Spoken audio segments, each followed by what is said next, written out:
Bonjour à toutes et bonjour à tous. Je m'excuse pour ce léger retard. J'espère que tout le monde va bien. J'arrive un petit peu. J'ai pas. Je suis en train d'ouvrir la plateforme. Je n'ai pas eu le temps de l'ouvrir avant. Voilà, le temps de s'occuper des enfants à l'école, etc. Bonjour Sylvie, Angèle, Wilfried. Je vais bien, merci beaucoup. Bonjour Slimane. Merci à toi. Oui, tu me remercies pour l'explication de l'USDCAD. Je te remercie beaucoup, Jean-Marc, Mathieu, Franck, Evelyne et toutes les personnes qui vont arriver. Salut Anthony. Bonjour Yves. Moi aussi, je suis content de vous retrouver, Pascal. Bien le bonjour Patrick après ces jours de vacances. Bonjour Jackie, j'espère que tu en as profité. Les vacances c'est bientôt pour moi, au mois d'octobre, au mois de février. Donc je vous dis bonjour tout le monde. Je vais vous laisser regarder l'avertissement sur les risques, voilà, que vous avez ici. Donc merci de bien lire cet avertissement ici sur les risques et je reviens dans une seconde le temps que vous le lisiez.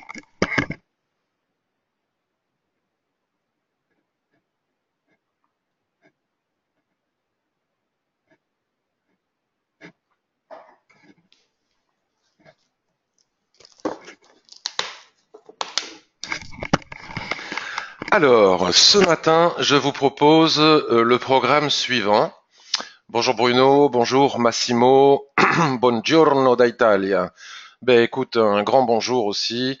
Et bonjour à toute l'Italie. Bonjour Franck. J'ai besoin de rentrer le code webinaire. C'est normal?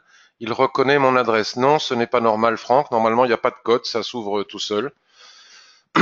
Bonjour Anthony. C'est mon premier webinaire en direct. Eh bien, écoute, bienvenue. Bonjour Wang. Bonjour Yannick. Yannick, pardon. Alors, maintenant que tout le monde a vu l'avertissement sur les risques, j'imagine que tout le monde voit bien l'écran et tout le monde m'entend bien, ça c'est sûr. Je vais commencer. Donc, ce qu'on va faire, on va procéder de la manière suivante. Je vais commencer par faire un tour d'horizon des indices sur la plateforme de trading TradingView, enfin pas de trading, la plateforme d'analyse TradingView, qui est aussi une plateforme de trading. On peut choisir des brokers pour trader directement depuis TradingView.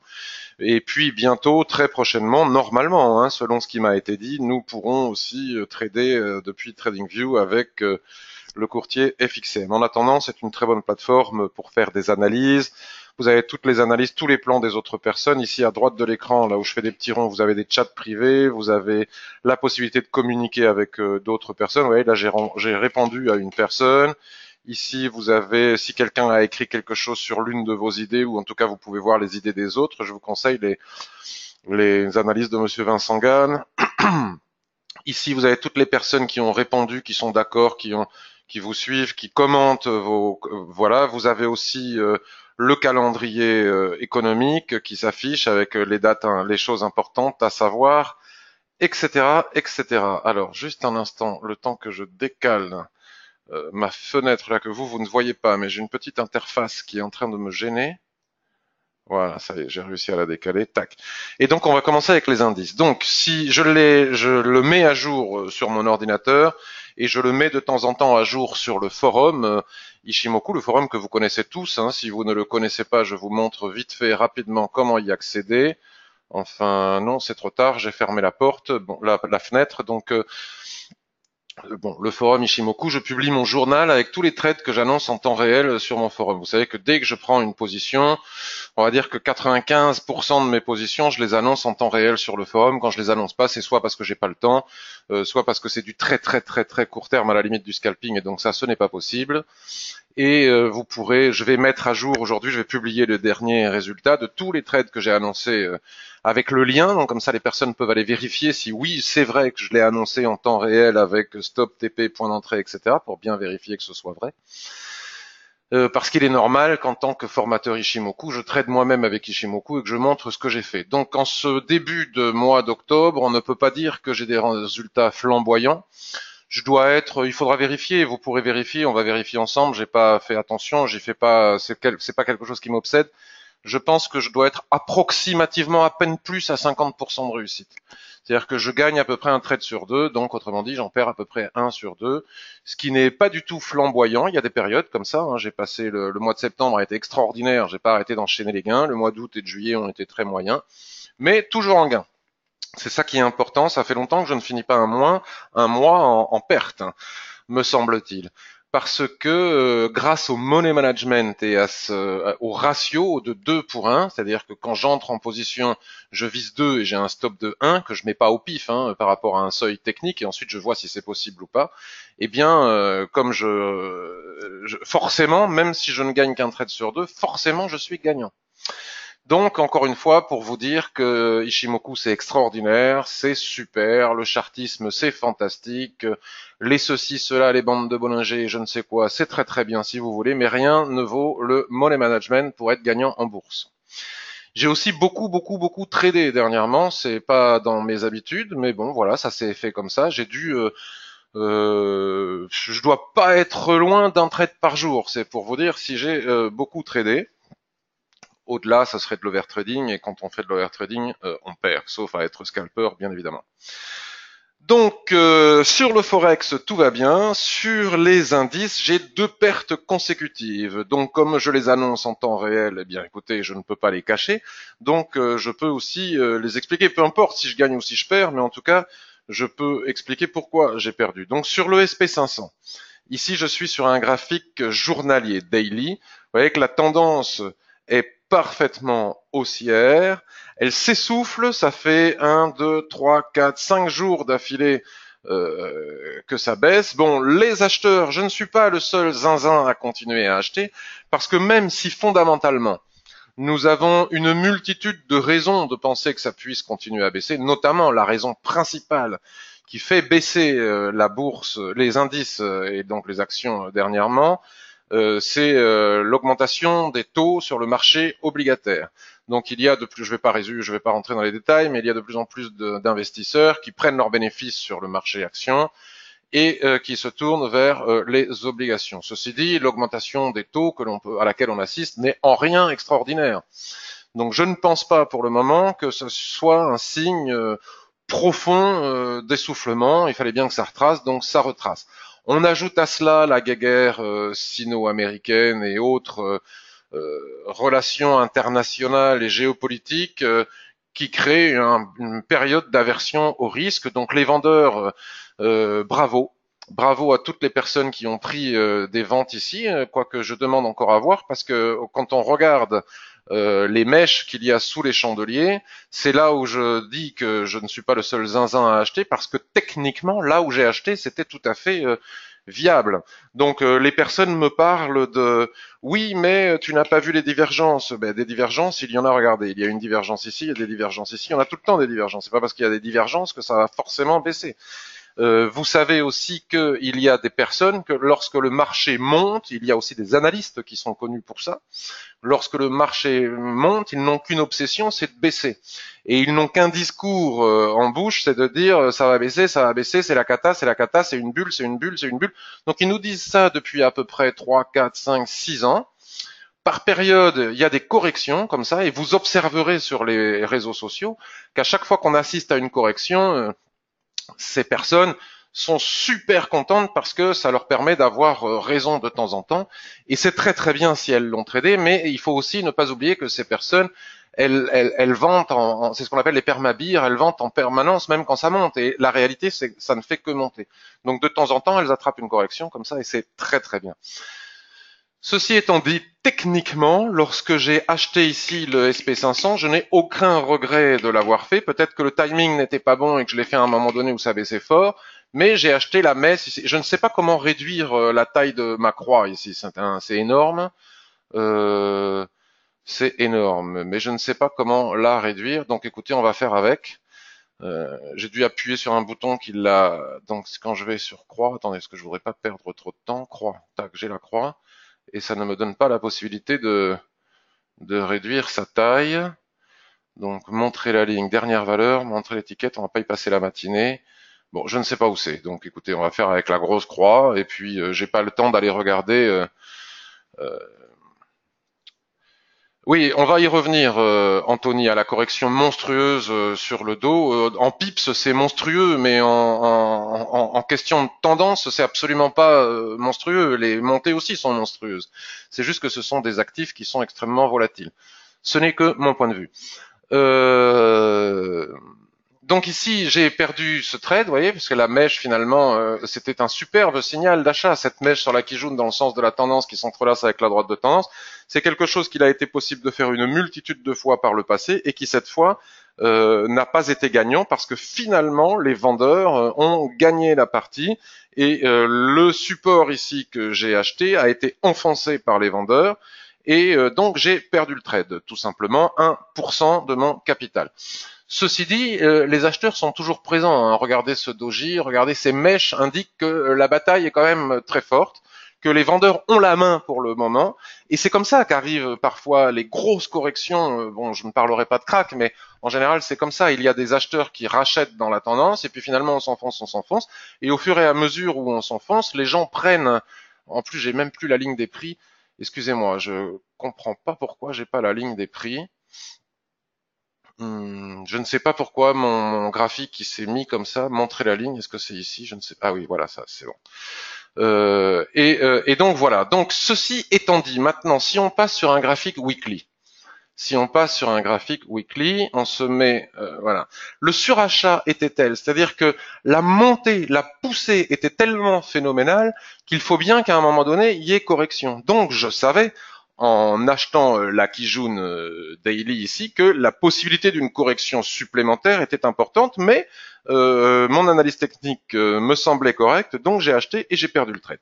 Donc maintenant, ce qui nous intéresse, c'est et maintenant. Donc et maintenant, je ne suis toujours pas partisan de vendre le SP500, ni même le Dow ou d'autres indices. On va regarder pourquoi. Parce que fondamentalement, ok, mais techniquement parlant, la tendance est puissamment haussière, le nuage est parfaitement bien orienté. On voit bien ici, on peut tracer des lignes de tendance, la tendance est totalement haussière. Les prix sont en train de travailler cet ancien plus haut qui est ici à 2874. C'est des cotations CFD, hein, donc c'est pas forcément toutes les mêmes cotations partout. 2874 ici est une résistance qui est devenue un support important. Le niveau qu'on retrouve ici de la Tenkan-sen, et donc nous allons voir ce qui se passe sur ce niveau. Si ce niveau en clôture hebdomadaire, c'est-à-dire vendredi, est enfoncé, la probabilité pour que la correction continue, voire même jusqu'au prochain support ici des 2780, voire même sur la Kijun-sen, continue à être important. Et si ça arrive, nous continuons toujours à être dans une tendance parfaitement haussière. Ce n'est qu'une correction d'un excès haussier. Donc tout cela est finalement très sain.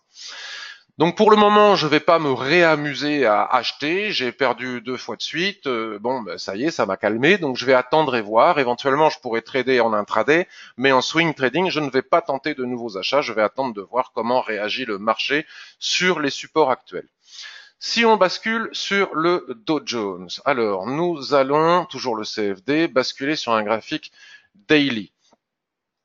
En trading, il est difficile de dire j'ai pas eu de chance, mais je m'autorise à le penser quand même un tout petit peu. J'ai acheté hier le niveau de Kijun Daily, vous voyez ici, j'ai acheté lorsque les prix étaient sur la Kijun Sen, qui s'entrelacent parfaitement bien dans cette droite de tendance. Donc là, on peut observer que là, il n'y a pas de biseau, il n'y a rien du tout. Il y a un canal haussier parfait avec une Kijun-sen qui s'entrelace sur la droite de tendance haussière, un nuage qui est haussier, qu'on soit chartiste, ishimokiste ou je ne sais pas quoi, la tendance est haussière. On va voir comment est-ce que Shikuspan réagit lorsqu'elle va arriver ici sur la borne haute du canal. Souvent, ça provoque un rebond. Et le marteau hier que nous avons ici sur la Kijun-sen est explicite, il est très intéressant. Bon, ceci dit, il y a bataille, parce que regardez, malgré le marteau hier soir, malgré la forte lutte actuelle entre le camp des acheteurs et des vendeurs, le chandelier actuel de la matinée ici est rouge, très très rouge. Si on bascule sur un graphique 4 heures, ce que j'ai fait donc hier, et c'est ma deuxième perte consécutive sur les indices, j'ai acheté ce chandelier de retournement lorsqu'il s'est appuyé sur ce que je considérais être une probable borne basse de range, toujours via l'indication du twist du nuage, etc. Puis finalement, le support a été enfoncé, les prix sont venus chercher mon stop bien au-delà du stop, et puis nous avons eu cet avalement monstrueux hier, qui est allé de 26 262 points à 26 520 points. C'est pour vous dire si la volatilité est importante. On a 325 points ici, 350 points. Hier, suite à une petite baisse, on a 350 points avec cet avalement. Alors, est-ce que cet avalement sur ces niveaux de support vont renvoyer les prix au-delà du nuage? C'est-à-dire que tant que les prix ne parviennent pas à passer ce que je considère être ici la zone d'équilibre de ce probable rectangle, bon, il est peut-être imprudent de continuer à tenter de faire des achats, ou en tout cas, c'est risqué. La preuve, c'est que je m'y suis risqué deux fois de suite, j'ai perdu. De là à vendre sur ces niveaux, ça ne me paraît pas beaucoup plus pertinent parce que nous sommes sur des niveaux de support et les supports, ça ne se vend pas.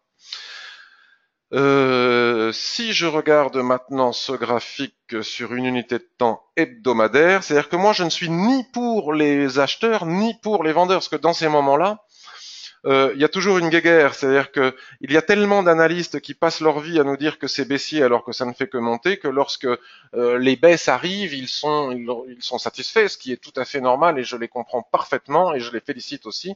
Et puis il y a les acheteurs qui disent non, moi je te dis que c'est haussier, moi je te dis que c'est baissier, bon moi j'en sais rien du tout. En tout cas, techniquement, nous sommes sur des niveaux de support.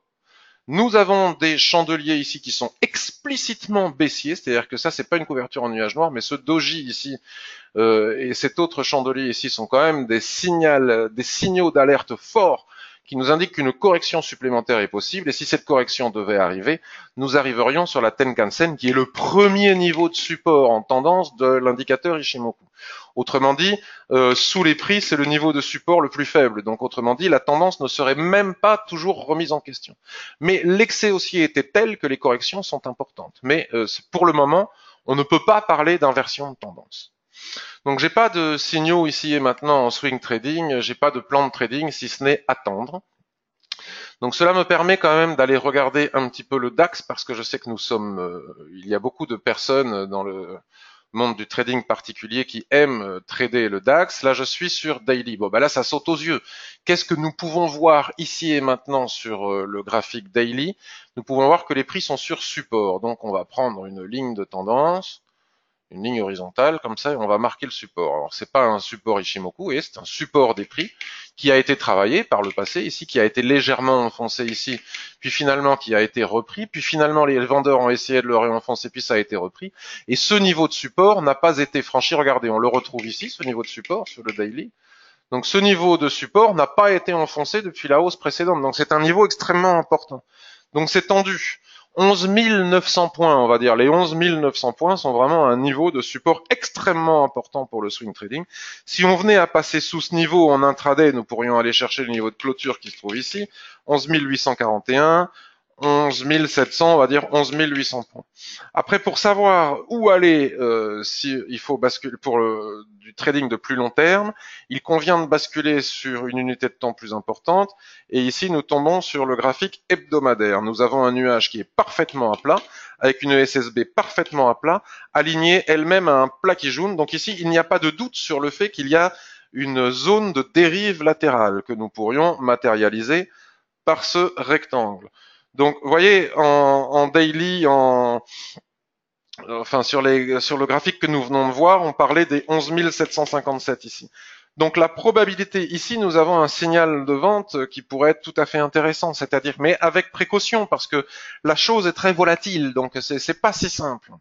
Puisque maintenant la correction est telle que nous sommes en suravente, donc à tout moment il va y avoir des rebonds. Donc je peux vous garantir que moi j'ai perdu mes deux trades hier, comme je vous l'ai montré sur le SP500 hier, avant-hier, la semaine dernière, je ne sais plus. On va revenir sur le SP500 juste pour que nous voyons ensemble, ou sur le Dow Jones, pour que nous voyons ensemble que, en tant qu'acheteur, dans le sens de la tendance, j'ai perdu des trades, mais je peux vous garantir qu'ici, les traders particuliers qui ont voulu vendre et qui ne sont pas rentrés avec le bon timing, ils ont perdu aussi, parce que cette mèche a été assassine. Donc attention, nous sommes sur des niveaux qui sont très volatiles et qui sont très importants, et qui vont dicter un petit peu l'avenir. Ceci étant dit, en trading de plus court terme, nous venons d'observer ici en daily ce support important des 11 930, on va dire 11 900 points. Donc si les 11 900 points, on va dire 11 000, le bas de la mèche ici, les 11 870 sont enfoncés, la probabilité pour qu'on descende de 100 points supplémentaires jusqu'aux 11 757, autrement dit la borne basse de ce probable range, est très importante. Donc là, il n'est vraiment pas impossible d'assister à des ventes. Mais attention, parce que regardez, à chaque fois que les vendeurs ont essayé là dernièrement, c'est-à-dire le reflet de ces tentatives, ce sont les mèches que nous avons ici, ils s'y sont cassés les dents. Donc en même temps, c'est pas si simple. Et ce qui sera par contre extrêmement intéressant, mais ça va aussi beaucoup dépendre des indices américains, puisque quoi qu'on en dise, cette correction sur le DAX n'est pas arrivée par hasard. C'est au moment où les indices américains baissent faiblement. Si les indices fortement, si les indices américains rebondissent sur les niveaux de support qu'on vient d'étudier préalablement, le DAX et le CAC 40 rebondiront aussi, sauf exception. Donc ce qui sera tout à fait intéressant en clôture, c'est d'observer ce niveau. Si sur ce niveau weekly apparaissent des chandeliers de retournement explicites dès le H4 ou le daily, je tenterai probablement de nouveaux achats. Voilà pour le DAX, le SP500 et le Dow Jones. Je viens voir si vous avez des questions concernant ces indications. Bonjour Wang, bonjour Pascal. Acheter avec un Chikou dans les bougies. Oui, quand on est en range, absolument, on peut acheter avec un Chikou dans les bougies, tout à fait. Lorsque l'on est en range, bien évidemment. Quand on est en tendance, on n'achète pas avec Chikou Span, ça dépend où dans la bougie. Sur le troisième onglet pour la croix, bon, ben écoute, c'est gentil, je chercherai plus tard parce que là, le temps que je cherche, mais en tout cas, merci beaucoup. Arrière-plan puis réticule, très bien. Onglet arrière-plan, bon, je chercherai tout à l'heure. Parce que là, même maintenant, onglet arrière-plan, je le vois pas. Donc, vous inquiétez pas, c'est pas très grave. Bonjour Cornel. Est-ce qu'on trade avec les prix dans les nuages? Absolument, oui, tout à fait. On peut absolument trader dans le prix avec les nuages. Les nuages, ce n'est que de la couleur entre deux lignes. Donc, on va pas se laisser embêter par de la couleur. Wilfried, 11 830, il y a la Kijun mensuelle. 11 830. Donc ici, le bas du range, il est à 11 800, vous voyez. Et Wilfried nous indique qu'à 11 830, nous avons la Kijun mensuelle. C'est pour vous dire, s'il y a des niveaux de support actuellement, donc on nous parle de double top, de double top, de triple top, mais rien de ces configurations n'est confirmé. Aucune de ces configurations de retournement ne sont confirmées. Ici, nous sommes vraiment sur un niveau de support extrêmement important, encore une fois, vous voyez. Là, je suis sur le DAX, regardez, ça ressemble à ce qu'on a vu tout à l'heure sur le Dow Jones. Nous avons les derniers plus hauts qui sont ici, qui ont été dépassés, qui ont été explosés par cette poussée extraordinaire. Puis nous avons eu cet avalement, puis de l'hésitation, puis des chandeliers de retournement. Et là, maintenant, on arrive sur un niveau de support extrêmement important qui représente 50% de retracement Fibonacci de toute cette hausse ici, et qui à la fois se trouve sur un niveau de support des prix ici. Je dirais aux vendeurs, bien joué d'avoir tradé la correction, mais méfiez-vous du rebond dans le sens de la tendance. Bonjour Xavier. Dans la roue des paramètres. Merci Yannick, je vais aller regarder tout ça tout à l'heure. Dans la roue des paramètres, je jette un œil, mais je voudrais pas vous embêter. Et vous m'avez dit arrière-plan, me semble-t-il. Ah ben voilà. C'est le réticule. Non, c'est pas le réticule. Déjà, je sais pas ce que c'est. Alors, ligne horizontale de la grille, ligne verticale. Bon, on verra ça plus tard. Voilà pour les indices. Peut-être qu'il y a des personnes qui voudraient que je jette un œil sur le CAC 40, donc je vais jeter un œil sur le CAC 40. Donc là, nous sommes en mensuel. Vous voyez, les prix sont en dérive latérale à l'intérieur de ces différents rectangles, toujours dans une tendance haussière soutenue par cette ligne de tendance. Si ce niveau ici des 5300 s'enfonce, nous irons très probablement chercher le niveau suivant à 5230 et le niveau suivant sera la Kijun-sen en dessous, bien évidemment. Pour cela, il faut que les indices américains continuent de corriger. Si on regarde en weekly, nous sommes toujours en tendance. Et si on regarde en daily, on retrouve les rectangles que j'ai tracés tout à l'heure et qui sont parfaits pour trader. Peut-être comme c'est un petit peu moins volatile, c'est peut-être même plus facile à trader que les autres actifs actuellement. Regardez ce rectangle, il est parfait. Donc là, on est dans la phase descendante. Ça descend en ligne droite. Il n'y a pas de retracement. C'est très impressionnant. C'est pour ça que là, tout le monde nous parle de mini crack, blablabla, blablabla. Mais enfin, c'est pas fait. Là, nous sommes sur un niveau de support représenté par la clôture des prix qui se trouve ici et en même temps sur cette ligne de tendance. Si cette ligne de tendance à 5299, 5300 casse, la probabilité pour que les prix viennent chercher 5241 est très forte. Ceci dit, attention, regardez toutes les tentatives ici des vendeurs, toutes les mèches. Ils ont essayé, ils sont arrivés à 5250, disons qu'il y a 50 points à prendre. Il y a 50 points à prendre en cassure des 5300. Mais attention, c'est pas si évident que ça. Et surtout, si ce rectangle casse au niveau des 5245, bien la probabilité d'aller chercher la borne basse du rectangle suivant à 5060 est tout à fait pertinente. Donc, merci. Bon, ne vous inquiétez pas pour le réticule. Là, j'irai voir ça tout à l'heure. C'est pas très important. On en a fini avec les indices.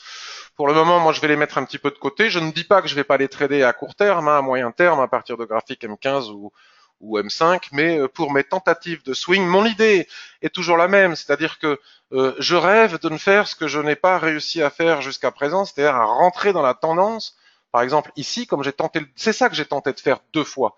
Rentrer en repli sur une Kijun-sen qui s'entrelace sur la ligne de tendance que je sais que la plupart du temps c'est très puissant, et laisser courir. Laisser courir la tendance, chose, pardon, que je ne fais rarement et que j'avais envie de faire, ben ça ne m'a pas réussi. J'ai donc perdu 2% de mon capital sur ces 2 trades. Donc nous allons maintenant passer au graphique Forex Action et je vais commencer par répondre à vos questions. Ensuite, je vais regarder, il n'y a pas longtemps, j'ai fait un webinaire comme ça, une revue de marché spécial swing trading. Et aujourd'hui, je vais aller regarder le Forex spécial intraday court terme, à partir de graphiques 15 minutes pour voir ici et maintenant s'il y a des plans de trading et comment est-ce qu'on peut les mettre, comment est-ce qu'on peut les utiliser. D'abord, je réponds à vos demandes d'analyse qui m'ont été envoyées par email. USD CHF Jouad en daily. Alors, USD CHF, c'est un truc que je regarde très rarement. Je ne sais même pas si je l'ai dans ma liste ici. Donc, USD CHF. Pam. USD CHF en daily. Demande d'analyse de Jouad de l'USD CHF en daily. Donc, ici et maintenant, je vois que j'ai laissé d'anciens tracés. Oui, ça, c'est d'anciens tracés que j'ai laissés il n'y a pas si longtemps que ça. Donc, nous avions eu ici une très forte phase baissière. Suite à cette phase baissière sur les niveaux de support que nous avions tracés ensemble lors des semaines précédentes, on n'était pas loin, hein, on avait bien tracé nos niveaux de support. Nous avons eu ici un magnifique doji suivi d'un chandelier ici, le tout constitue une magnifique étoile du matin et depuis cette étoile du matin, les prix n'ont fait que repartir dans l'autre sens sans correction. Donc on a eu une phase baissière très forte, ça c'est un V-bottom, sauf qu'on est sur un sommet, donc bon. Et puis nous avons eu une reprise haussière sans correction non plus. La conséquence de ce rebond, de cet essoufflement de ce début de tendance baissière, c'est le twist que nous observons ici à droite du rectangle. Et nous savons que lorsque twist apparaît, probabilité de trading range, il y a. Donc, pour cela, nous prenons notre rectangle. Donc, je répète, j'insiste parce que souvent on dit des choses et puis c'est pas toujours très très bien interprété. Le twist ne signifie en aucun cas qu'il y a un range. Il n'y a pas de range ici. Un range, ça se délimite par un minimum de 2 points de contact en haut, 2 points de contact en bas. Tant qu'on n'a pas au minimum 2 points de contact en haut, 2 points de contact en bas, on ne peut pas parler de range. Par contre, avec Ishimoku, nous pouvons voir venir les ranges et dans une grande quantité de cas, lorsqu'apparaît le twist, il y a un range qui se met en place. Cela ne veut pas dire non plus, comme une personne m'a envoyé un email hier en me disant, voilà, regardez, sur telle action, telle action, telle action, il y a eu des twists apparents et pourtant les ranges ont été cassés. Déjà, il n'y avait pas de range, donc ils n'ont pas pu être cassés. Et il n'y a jamais de certitude en trading. Je ne dis pas que lorsqu'est naît un twist, il va forcément y avoir range. Je dis qu'il va y avoir une forte probabilité de trading range, ce qui n'est pas la même chose. Donc, si forte probabilité de trading range il y a, on peut la matérialiser immédiatement avec ce rectangle. Normalement, pour pouvoir tracer la borne haute d'un range ou la borne basse d'un range, il faut s'aligner sur un autre point de contact, comme celui que je vois ici. Mais je vois bien qu'il y a une autre possibilité ici. Donc, dois-je tracer mon rectangle en partant des prix qui sont ici ou des prix qui sont ici? Si je ne le sais pas, et uniquement si je ne le sais pas, donc là, je pense cette fois-ci que je peux pas être plus clair, je prends mon outil Fibonacci, j'aligne le niveau de 50% sur le plat SSB du twist naissant et ça nous donne grosso merdo mon tracé de range. Donc je ne me suis pas trompé, c'est bien ici qu'il fallait que je trace le range. Mais il ne faut pas faire ça de façon systématique. C'est que et uniquement que si on ne peut pas relier des points en haut et en bas et qu'on a un doute. Maintenant, je termine en disant, parce que des personnes vont aussi voir ici les prix par exemple et vont vouloir vendre. Je dis aussi, attention, cela est vrai, mais lorsqu'il y a un niveau de résistance ou de support immédiatement au-dessus, comme c'est le cas ici, malgré le fait que les prix arrivent sur une résistance qui pourrait être la borne haute d'un range, lorsque le marché, lorsque les investisseurs, ils ne sont pas aveugles les investisseurs, ils ont des graphiques comme vous et moi. Donc ils voient bien qu'il y a une résistance juste ici, tout le monde voit cette résistance, donc malgré la résistance intermédiaire qui pourrait être la borne haute du range, très souvent le marché va chercher la résistance qui est juste à côté. S'il n'y en avait pas, il n'irait probablement pas. Mais puisqu'il y en a une, ils y vont. Voilà, c'est juste une question de logique. Donc si les prix sur USD CHF arrivent sur cette probable borne haute de range, j'ai bien dit probable, il faut faire attention au vocabulaire. On n'arrête pas de dire il y a un range, il y a un range. Non, il n'y a pas de range tant qu'il n'y a pas au moins 2 points de contact. Donc sur cette probable borne haute de range à 0,9982, si sur ce niveau apparaissent des chandeliers de retournement comme ce doji, cette étoile filante, ce pendu, etc., ou je ne sais quoi, nous pourrons peut-être envisager de vendre ce niveau avec un stop. Je ne donne pas de signaux, je ne donne pas de conseils en investissement, je dis ce que je ferai moi en tant qu'utilisateur de Ishimoku. Avec un stop, par exemple, au-dessus de ce niveau et au-dessus de cette mèche haute, on adapte notre levier pour que de façon à ce qu'on ne perde jamais plus d'1% du capital, et ce, quelle que soit la quantité de pips. C'est-à-dire que si je vends ici, je me moque complètement de savoir combien il y a de pips entre ici, et si je mets un stop à 500 pips ou à 300 pips ou à 50 pips. De toute façon, que je perde, comme j'ai perdu sur le SP500, il y a des gens qui sont très impressionnés. Dernièrement, 350 pips ou que j'en perde 25, je m'en fiche, je ne perdrai pas plus de 1% de mon capital. Donc c'est bien la démonstration que les pips ne veulent rien dire. Je mets mon stop au-dessus de ce niveau et à ce moment-là, si le ratio est au moins de 2-1, je vais chercher la zone d'équilibre du range, voire la borne opposée. Si jamais je n'ai pas de chandelier de retournement sur ce niveau, parce que nous pourrions très bien avoir un chandelier qui en séance, là nous sommes sur du journalier, casse le range, tape ce niveau de résistance, clôture à l'intérieur. Là, ce serait un superbe signal de vente. Ce serait l'idéal. Ce serait l'idéal. Mais si nous avons un chandelier qui clôture au-dessus de la borne de ce probable range, à ce moment-là, nous pourrons aller chercher la résistance des 1. De toute façon, c'est un chiffre rond, donc la probabilité pour qu'on y aille, elle est très très forte. Je vous le dis franchement, même quand on a une résistance comme ça, la probabilité pour aller chercher une résistance aussi explicite que le 1, le marché, vous savez, c'est pas super futé, hein, ça fait des choses basiques.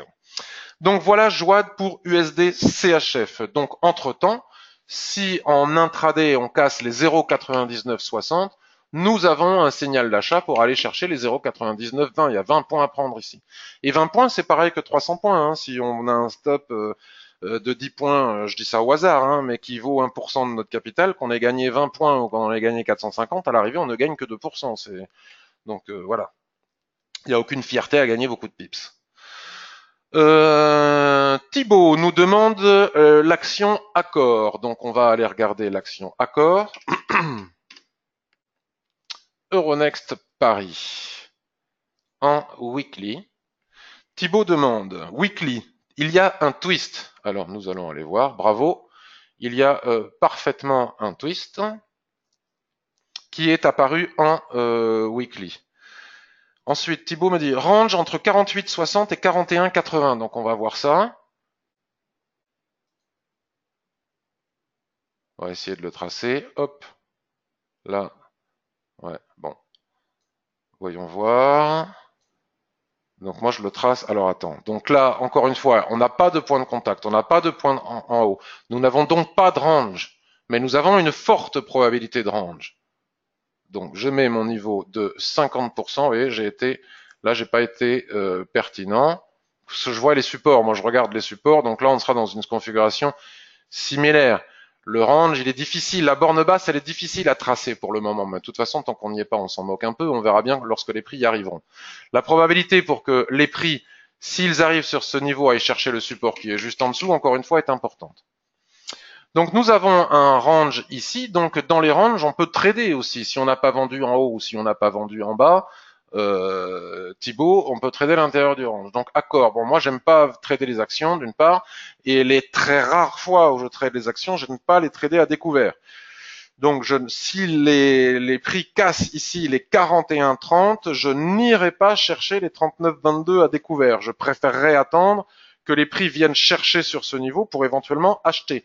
Après analyse de la société et du secteur. Bien évidemment, l'analyse technique ne suffit pas. Donc Thibaut, tu me demandes aussi, en daily, nous avons aussi un range entre 44,9 et 4 et 44 et j'ai mal noté, bon, on va le trouver tout seul. Donc pour le moment, ici, il n'y a pas grand-chose à faire, si ce n'est vendre à découvert, mais je ne pense pas que ce soit un bon plan de trading. Donc je vais basculer sur du journalier. Et là, effectivement, c'est une question de poupée russe, il y a des boîtes dans la boîte de la boîte. Voilà, ici, on a eu un superbe gap, et suite à ce gap ici, sur la borne basse de ce probable range, ici, vous voyez, c'est facile, on a un point de contact ici, donc c'est très facile de tracer un niveau sur le même niveau. Nous avons eu ici un magnifique doji avec une magnifique étoile du matin en formation. Et la probabilité pour que le gap soit comblé, qu'on aille chercher à minima les 42-45, devient importante si ce chandelier est confirmé en clôture. Pour qu'on aille chercher ensuite les 43 est très important, qui correspond ici à la zone d'équilibre du probable range, et voire même les 43-45 ici aussi. Puis, au-delà, de toute façon, il y a des boîtes dans la boîte de la boîte. On peut tracer encore une autre boîte ici. Nous avons ici notre objectif final à 44,29, puis un autre objectif à 45,40. Sauf que, pour le moment, si j'entrais à l'achat sur la société Accor, bien évidemment, parce que ce gap, il parle, hein, il veut dire quelque chose. Il faut comprendre pourquoi il y a eu ce gap. Qu'est-ce qui s'est passé dans le secteur et qu'est-ce qui s'est passé dans l'entreprise pour qu'il y ait ce gap? Le problème de trader comme ça, c'est trader un petit peu contre la probabilité forte que les prix redescendent chercher le bas du range hebdomadaire que nous venons de voir ensemble. Anthony me demande Unilever. Il n'arrive pas, Anthony me dit, je n'arrive pas à analyser cette action qui m'intéresse beaucoup. Donc on va essayer de voir ce que l'on peut faire, Anthony, et si on peut... Alors ici, qu'est-ce que l'on voit? Le marché, contrairement au SP500 qu'on a vu tout à l'heure, au dos, etc., il était dans une phase haussière, ce qui va probablement arriver d'ailleurs sur le SP500, le dos, etc. Après la correction qu'on vient de vivre, la probabilité pour qu'on rentre dans une période de consolidation qui sera aisée, facile et utile à trader sera importante. Donc ici, nous avons un twist, nous avons le nuage qui se met à plat, donc probablement il est possible de tracer ici encore un rectangle. Voilà. Et donc, nous avons ici des chandeliers qui hésitent sur ce support. Si ce support tient, la probabilité de pouvoir acheter et aller chercher les 48,26 m'apparaît comme importante et fortement probable. Attention, parce qu'encore une fois, il y a des niveaux de support juste en dessous. Donc là, moi, je n'ai pas le ressaut. Et vous savez que je trade les ranges à condition d'avoir un ressaut. Il me faut une mèche basse avec un chandelier qui clôture à l'intérieur. Vous savez pourquoi? Les mèches, elles nous parlent, elles sont le reflet du combat. C'est-à-dire que la mèche basse signifie que les vendeurs ont essayé d'enfoncer le support, mais que les acheteurs ne l'ont pas accepté, qu'ils ont repris la main.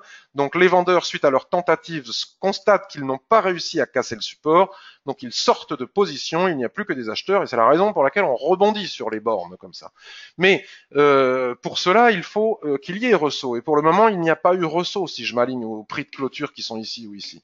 Donc je n'entrerai pas. Mais s'il y avait ressaut, avec clôture à l'intérieur, on a ici un superbe niveau sous lequel mettre notre stop loss, et on peut aller chercher la borne, la zone centrale du range, puis la borne opposée.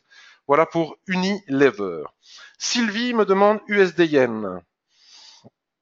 Donc USD Yen, je l'ai là. USD Yen est un petit peu... Alors Sylvie me demande USD Yen, weekly, doji en croix avec soulèvement. Donc voilà le doji en croix avec soulèvement. Donc parce que tu nous parles de soulèvement, probablement parce que tu as tracé une boîte comme ça. Mais ce tracé de boîte, ça va pas, Sylvie. C'est pas parce qu'on peut, encore une fois, c'est là où je vous mets en garde, vous êtes de plus en plus nombreux à tracer vos ranges en disant oui, j'ai mis le niveau de 50% de FIBO sur la SSB, ça me donne... Mais il ne faut pas faire comme ça, ce n'est pas du tout ce que je dis. Donc effectivement, il est possible de relier plusieurs points de contact ici sur le niveau des 113,80, mais donc oui, nous avons une résistance ici, c'est vrai. Tu as vendu et tu veux aller chercher la zone d'équilibre qui se trouve à 109,70. C'est un bon plan de trading. De toute manière, tu as ton ratio. Donc tu as ton 2 pour 1. Tu as vendu ici, tu as un excellent ratio. Tu mets ton stop au-dessus des mèches les plus hautes qui sont ici à 115,15. Et si tu as ton ratio de 2 pour 1, tu vas chercher la zone d'équilibre. Ceci étant dit, ou au minimum, tu dis dans ton mail, ou au minimum la droite de tendance qui conduit les prix du bas vers le haut du range, comme ceci. Donc au minimum la Tenkan-sen qui se trouve ici. Donc si tu as ton ratio de 2 pour 1, c'est très très bien.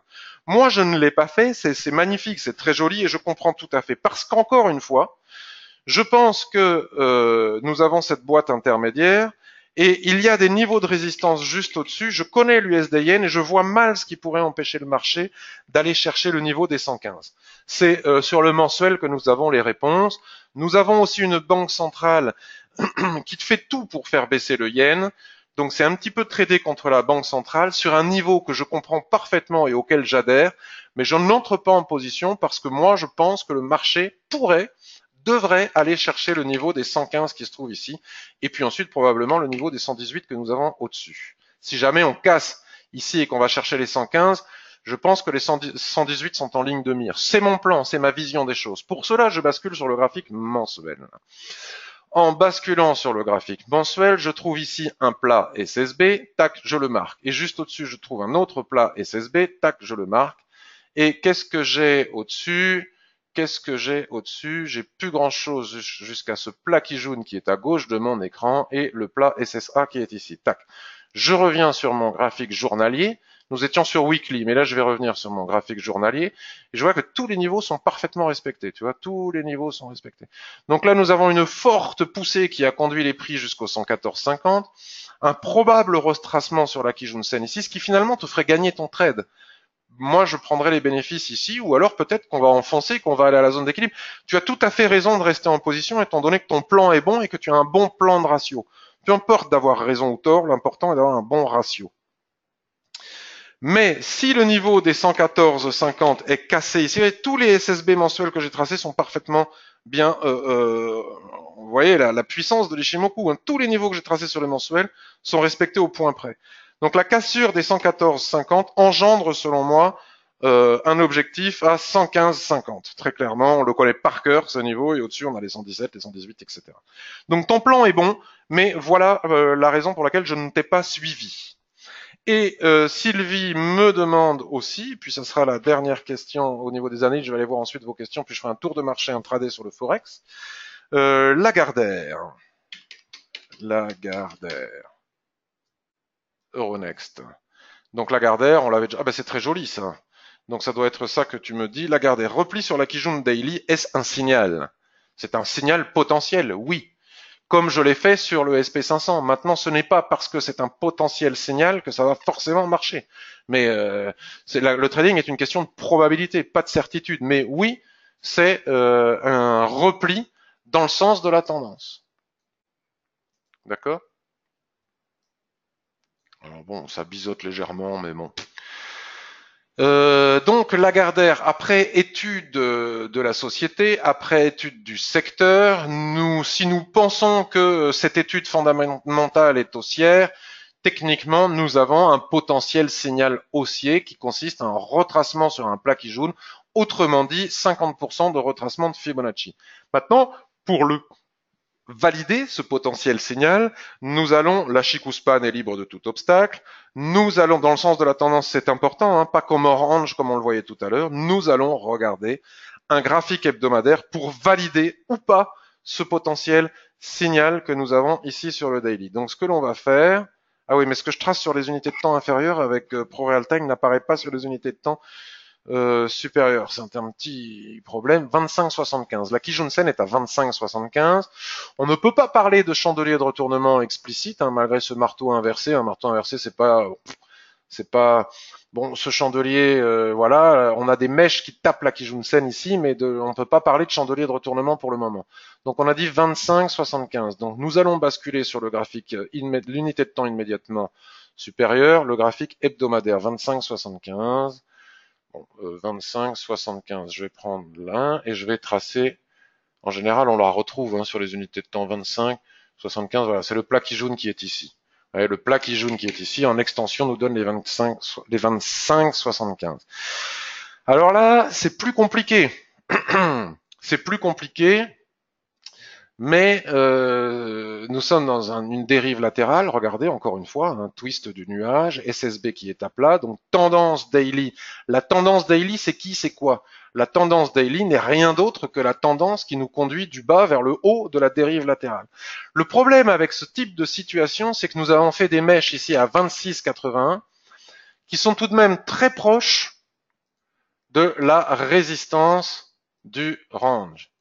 Le point le plus haut, il est à 27 et nos mèches les plus hautes ici sont à 26,87, à seulement 10 centimes du plus haut qui est ici. Alors c'est un petit peu difficile de dire j'entre en position pour aller chercher la borne haute du range, puisqu'en général, lorsqu'on part du bas et qu'on va chercher comme ça, qu'on a cassé la zone d'équilibre, la probabilité pour qu'on aille chercher la résistance ici est énorme.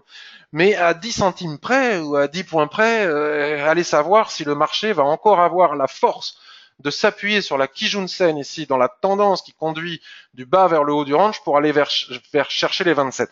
La probabilité de réussite de ce trade, on ne peut pas dire qu'elle soit élevée. Je ne peux pas dire si j'entre maintenant, la probabilité de réussite est forte pour les raisons que je viens d'expliquer. D'autant plus que même si les prix n'ont pas réussi à atteindre la borne haute, là c'est pas probable, là c'est une borne haute de range réelle. Il n'en empêche pas moins que nous avons ici une première étoile une première étoile filante. Nous avons ici une magnifique couverture en nuage noir. Ce sont quand même des signaux de retournement importants, hein, comme tous ceux qu'on peut voir ici en haut de range. Donc je ne peux pas dire qu'acheter la Kijun-sen dans le sens de la tendance qui n'est rien d'autre que la tendance qui nous conduit du bas vers le haut du range soit élevée. Donc je n'entrerai pas et je ne validerai pas ce signal daily. Voilà pour toutes les questions qui m'ont été posées par email. Maintenant, je reviens à vos questions. Bonjour Sylvie.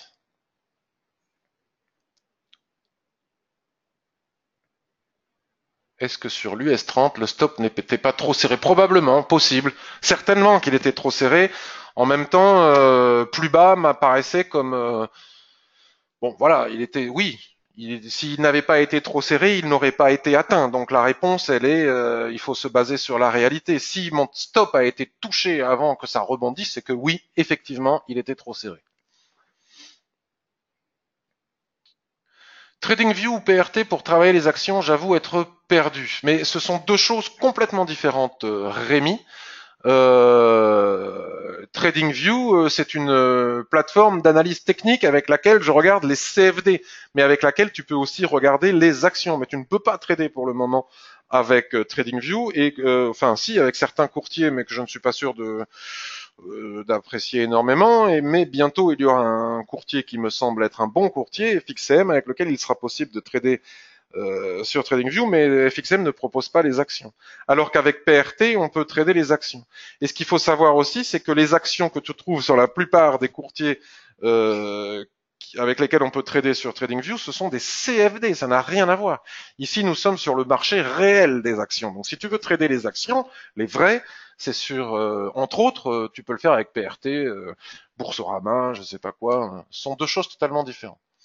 Peut-on voir ce qu'il se passe sur le Bitcoin? Alors, j'ai fait une exception la semaine dernière, donc je vais la faire encore aujourd'hui. Je n'y connais rien en crypto-monnaie, je ne connais pas du tout ce marché, je n'aime pas ce type de marché, mais effectivement, je peux aller jeter un œil et vous dire ce que je vois sur le Bitcoin. J'ai déjà fait une analyse complète du Bitcoin à la demande de quelqu'un que j'apprécie il n'y a pas longtemps. Sylvie, c'est la raison pour laquelle j'hésitais la résistance des 27 euros. Donc c'est parfait, Sylvie. Donc je jette un œil rapidos sur le Bitcoin. Je ne traite pas hein, le Bitcoin, hein, je peux l'analyser, mais et puis on va retrouver de toute manière des comment ça s'appelle l'analyse que j'ai faite la dernière fois. Voilà. Donc on va commencer par le weekly. Tu la trouves ici, ça n'a pas changé. Donc pour faire court et pour passer à autre chose, je vais te montrer, là on est sur TradingView, donc tu peux me retrouver sur TradingView, hein, c'est ci près ça. Et puis tu tapes ici sur la petite lampe qui est ici, le flux d'idées. Non, on va faire autrement. Mes analyses à moi, paf. Trade, alors, DAX, SP500, SP500, Bitcoin, voilà. Ça n'a pas changé, c'est exactement la même chose que la dernière fois. Donc là, j'avais dit, il y a une analyse complète à la fois sur weekly, hebdo, etc. que j'explique parfaitement bien avec tous les niveaux de support que j'ai tracés ici, hein, qui sont des niveaux de support des prix. Et à plus court terme, sur du H4, les prix étaient enfermés dans ce triangle. J'avais dit, si on casse le triangle par le bas, la probabilité de venir chercher ici les 6365 est importante. Si je dis 6365, ça se trouve, faut dire 63,59. Je sais pas, je ne connais pas cet actif. Et si on casse le triangle par le haut, ben on ira probablement chercher la borne haute du range qui est ici. Donc on va appuyer sur Play ici et on va voir ce qui s'est passé. Bon, ben voilà, ça a cassé par le bas, ça n'a pas atteint la borne basse. Ouais. Et puis là, maintenant, on navigue. Regarde, la Chikuspan, regarde comment la Chikuspan surfe ici sur la droite de tendance du triangle que j'ai. On navigue plus ou moins. Alors, le nuage est de plus en plus fin, c'est-à-dire que la volatilité est extrêmement faible et que ça va péter. C'est ça que ça veut dire. On navigue on surfe sur cette borne basse du triangle. On est vraiment enfermé dans un petit, voilà, c'est compliqué. Maintenant, si on casse ce rectangle par le bas, on a tous les niveaux. Le plus important, ce sont les niveaux weekly que l'on peut et daily que l'on peut voir sur mon analyse ici. Voilà pour Bitcoin, si ça vous va, comme ça. Alors, Euro USD, NZD USD, n'oubliez pas de m'envoyer vos demandes d'analyse la veille par email, parce que sinon, je ne fais que répondre à vos demandes d'analyse en live, et puis finalement, je ne propose pas mes propres points de marché, mes propres analyses. Mais bon, après tout, pourquoi pas? Donc du coup, je n'aurai pas forcément le temps de faire ce que je voulais faire, mais enfin, je vais le faire rapidement. Et ensuite, je continue à répondre à vos demandes d'analyse. Donc, ce que je voulais vous montrer aujourd'hui, maintenant que j'ai répondu à tout le monde et qu'on a fait les indices, etc., c'était comment est-ce que je me construis des plans de trading intraday. Donc là, je vais aller très vite. Vous savez que lorsque je fais ces revues de marché, je ne vous enseigne pas à utiliser l'Ishimoku, soit vous savez déjà l'utiliser. Donc là, c'est très facile hein, grâce à Ishimoku. On est au milieu de nulle part, ici et maintenant sur le 15 minutes sur Euro USD, il n'y a rien à faire. Tant que les prix ne viennent pas taper la borne basse ici ou taper la borne haute ici, il n'y a strictement rien à faire. Donc, pas la peine d'insister. AUD, USD, strictement le même type de configuration. Par contre, ça peut aller très vite puisque nous sommes sur du 15 minutes. Nous sommes sur du 15 minutes. Bon, ben là, il faut utiliser Fibonacci hein, pour savoir où tracer. Donc, vous voyez, on est parti du haut, avalement sur la borne haute. Ça descend, ça retrace. Là, pourquoi pas trader la tendance. Mais pour le moment, on n'a que 2 points de contact et puis c'est tellement violent que c'est pas évident, donc je ne le ferai pas. Pourquoi pas, il aurait fallu que on s'appuie sur la Kijun-sen aussi, c'est pas évident. Donc là, l'idéal est d'attendre que les prix tombent ici sur la borne basse. Si ça casse, on va chercher les objectifs sur les unités de temps supérieures. Si ça casse par le haut, pareil.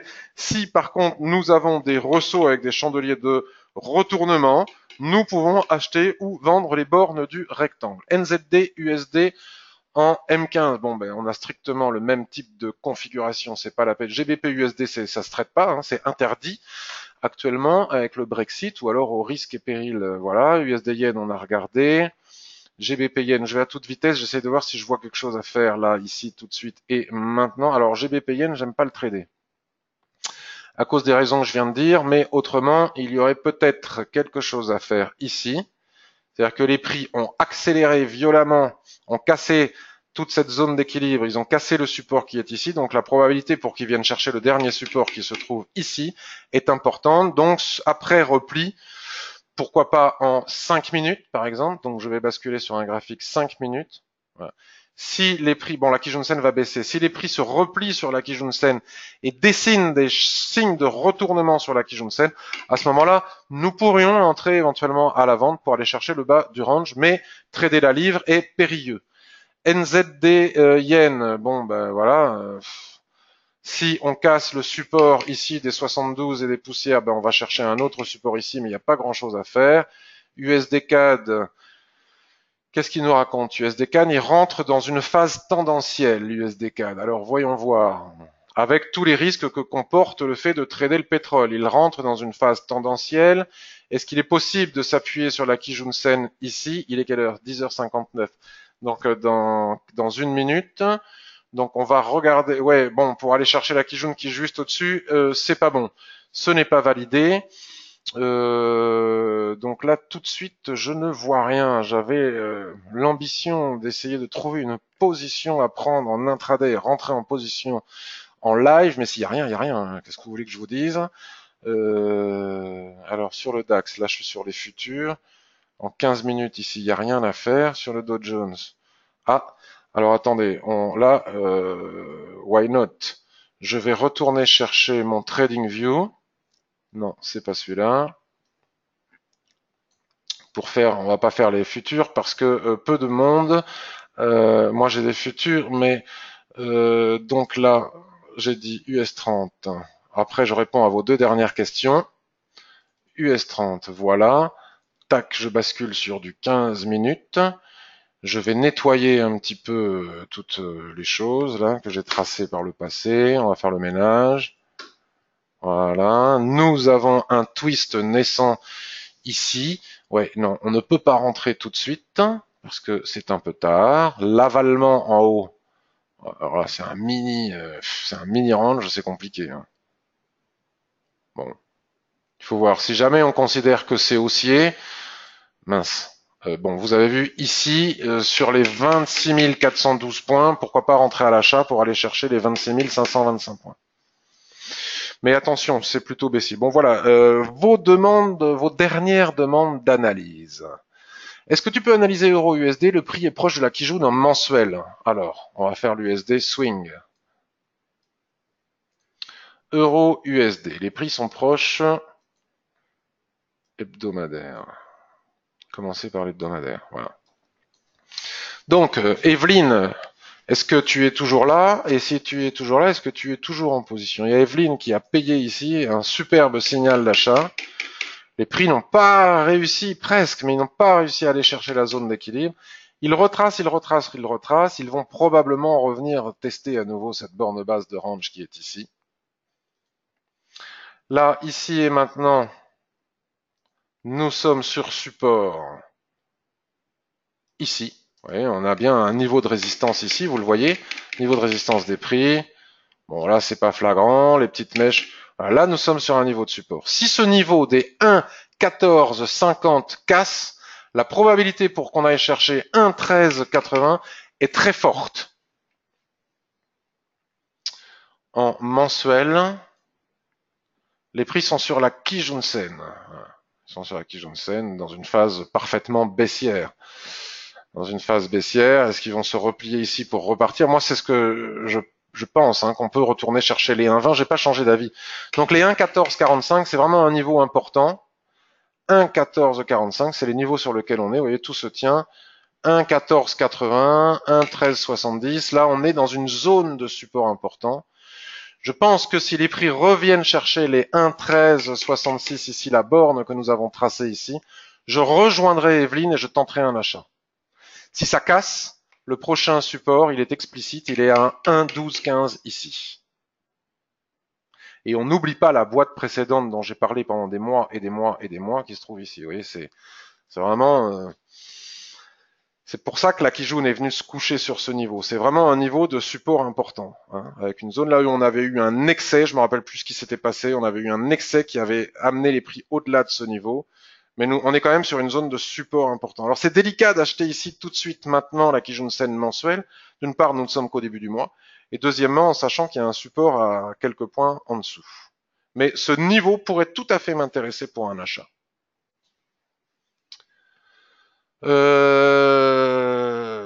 Evelyne, oui, je suis toujours en position, je surveille la Kijun mensuelle et tant qu'elle tient, je reste. Mais tu as bien raison.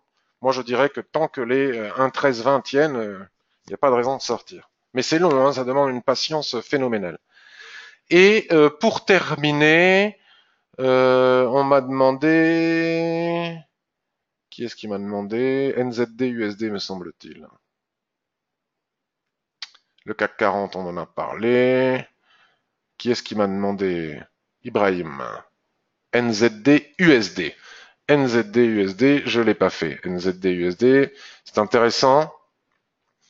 C'est tout dégringole. Alors NZD-USD, là nous sommes sur un niveau de support, hein, l'extension de Kijun qui se trouve ici. Et on voit bien que c'est un niveau qui a été travaillé par le passé, par les prix, parce que l'épaisseur du trait sur le weekly.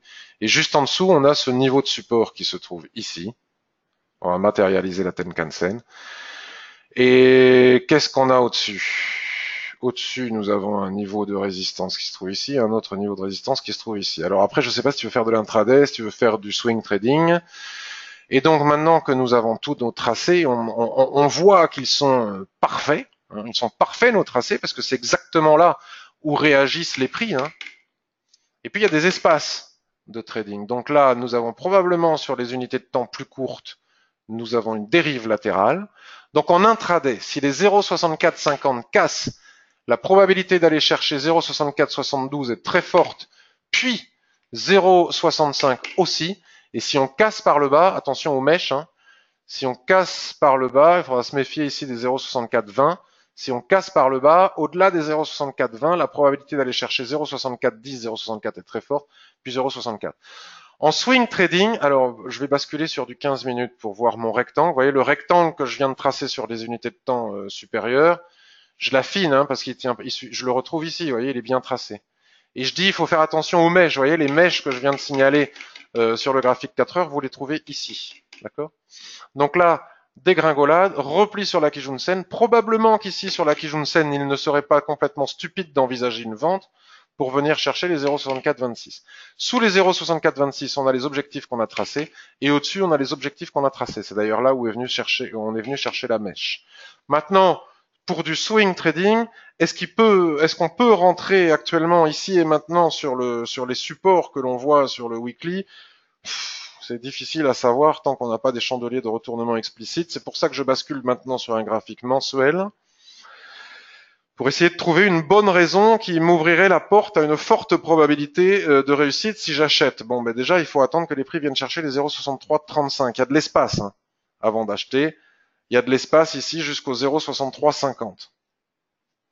Si sur les 0,6350 apparaissent en daily, par exemple, des chandeliers de retournement, je pense que oui, il est possible de commencer à envisager des achats. Bon voilà, je n'ai pas aujourd'hui délivré de plan de trading clair, explicite, enfin, j'en ai pas trouvé, mais ça va peut-être venir dans la semaine, et si ça vient, ben, je les signifierai, comme je le fais habituellement, toujours sur mon forum, où j'annonce toutes mes entrées en position en temps réel avec stop, TP, etc., etc. C'était une revue de marché un peu longue. J'espère que malgré tout, elle vous a intéressé, elle vous a plu. Et surtout, j'espère qu'elle vous est utile. C'est le but du jeu. Vincent, là, je peux plus. Steph, c'est trop tard. Pose-moi la question sur le forum et je te répondrai avec plaisir. Et n'oubliez pas que vous pouvez me demander vos analyses la veille. Merci beaucoup, Anthony. Merci de votre patience. Je suis toujours épaté du fait que vous restiez pendant 1 heure à m'écouter. Ça me flatte beaucoup et je vous remercie beaucoup. J'ai toujours peur que ça puisse être trop long ou ennuyeux, donc vraiment merci. Je vous remercie beaucoup de votre gentillesse, de votre patience et de votre écoute. Wilfried a beaucoup progressé grâce à ces séances. Eh bien, écoute, si ça est utile, j'en suis ravi. Merci pour ma belle voix. Merci Sylvie, merci à tous. Je vous souhaite une excellente semaine et surtout n'oubliez pas de venir partager, communiquer sur le forum, même si des fois je suis un peu long à la détente parce que je suis un petit peu au four et au moulin. Et j'ai une vie à côté du trading. Bonne journée à tous, bonne semaine et à très bientôt.